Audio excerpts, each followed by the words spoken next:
From complexity to simplicity, we have made maths easy. Welcome to Philemathics series. Subscribe now and let's make mathematics an exciting journey together.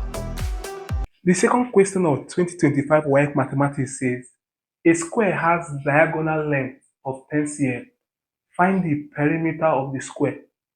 If this is a square, the perimeter of a square is simply the distance round the square.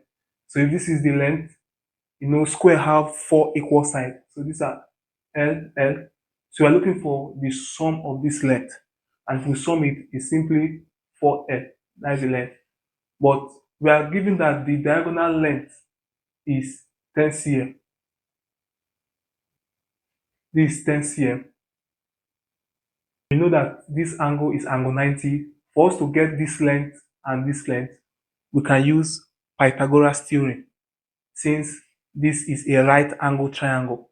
And you know from Pythagoras theorem that this square plus this square should give this diagonal square.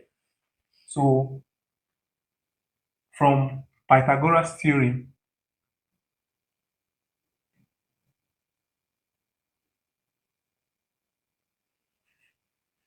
L square plus L square should give 10 square.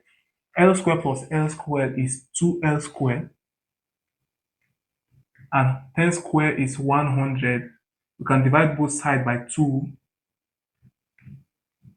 And L square is 50. So at this point, I take square root of both sides.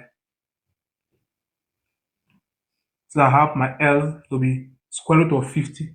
But you ask yourself, what is the largest perfect square in 50? It's 25. So I can split this as 25 times 2.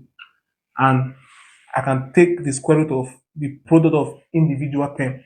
So this is square root of 25 times square root of 2. Square root of 25 is 5 times root 2. So this is the length of one of the sides. To get the perimeter, which is known is 4L. Perimeter is simply the distance around the square. Since each length is 5 root 2, it will be 4 times 5 root 2, and this will be 20 root 2 cm, which is C. Thank you for watching.